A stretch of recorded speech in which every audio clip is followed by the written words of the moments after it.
Assalamualaikum warahmatullahi wabarakatuh. Kita akan membahas Al-Quran juz 13. Mudah-mudahan kita semakin dekat dengan Allah, semakin bertakwa kepada Allah subhanahu wa ta'ala. Juz 13, pertemuan Yusuf alaihissalam dengan saudara-saudaranya. Pertemuan Yusuf alaihissalam dengan kedua orang tuanya, lalu doa Yusuf alaihissalam. Pelajaran yang dapat diambil dari kisah Yusuf alaihissalam. Lalu berbicara tentang kebenaran Al-Quran, dikupas tuntas dalam Al-Quran ini. Bukti-bukti kekuasaan Allah dan kesempurnaan imannya. Kebangkitan dan keruntuhan suatu bangsa tergantung pada sikap dan tindakan mereka sendiri. Tanda-tanda keesaan Allah subhanahu wa ta'ala. Tiap-tiap manusia memperoleh balasan amal perbuatan masing-masing. Beberapa sifat dan perbuatan yang mulia dalam Islam.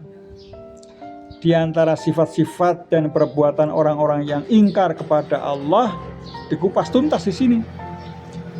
Ketentraman hati orang-orang yang beriman serta pembalasan bagi mereka. Pengutusan rasul-rasul kepada umat manusia merupakan sunnah Allah subhanahu wa ta'ala. Allah mengutus Nabi Muhammad SAW kepada umatnya, sebagaimana dia mengutus rasul-rasul kepada umat-umat mereka yang terdahulu. Al-Quran, kitab yang menggoncangkan dunia. Dunia digoncangkan oleh Al-Quranul Karim. Langsung karya dari Allah subhanahu wa ta'ala. Penentang-penentang Rasul pasti akan hancur. Nah, maka jangan sekali-kali menentang Rasul. Gambaran surga juga dikupas dalam Al-Quran juz 13 ini. Orang-orang mukmin menerima Al-Quran keseluruhannya. Hidup berkeluarga tidak berlawanan dengan kerasulan. Tiap-tiap masa mempunyai tantangan dan jawabannya sendiri-sendiri. Wahyu Allah menghapus kegelapan. Jadi jahiliyah kepada terang benderang.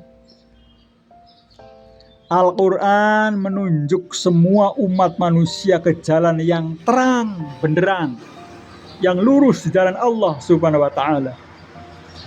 Nabi Musa alaihissalam dan rasul-rasul sebelum Nabi Muhammad SAW adalah pemimpin kaum mereka masing-masing.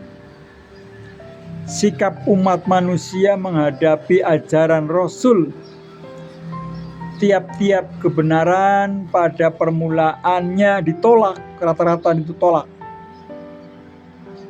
Ya kan? Awalnya, lama-lama diterima. Akibat yang diderita oleh orang yang menolak kebenaran. Pengakuan setan. Setelah Allah menjatuhkan keputusannya yang terakhir. Kemampuan tentang kebenaran dan kebatilan. Tindakan-tindakan pimpinan yang menyebabkan kehancuran pengikut-pengikutnya. Akibat kufur kepada nikmat Allah serta dipersekutukannya. Perintah Allah untuk mendirikan sholat dan memberikan sedekah.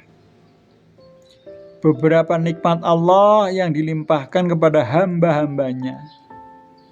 Permohonan Nabi Ibrahim alaihissalam kepada Allah.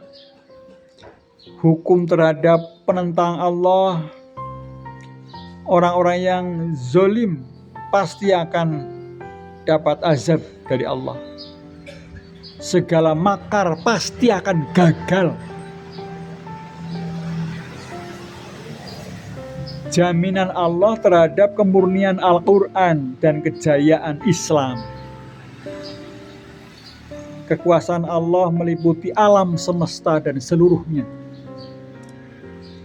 Pandangan Islam tentang kejadian manusia. Rahmat Allah bagi orang-orang yang bertakwa. Kisah beberapa orang nabi. Kisah Nabi Ibrahim alaihissalam dengan tamunya. Kisah Nabi Lut alaihissalam. Kisah Nabi Syu'aib alaihissalam. Kisah kaum Samud. Anugerah Allah yang terbesar dan perintahnya kepada Nabi Muhammad sallallahu alaihi wasallam. Itulah isi kandungan Al-Quran Juz 13. Mudah-mudahan kita semakin beriman bertakwa kepada Allah sehingga kita akan dicintai oleh Allah Subhanahu wa ta'ala. Assalamualaikum warahmatullahi wabarakatuh.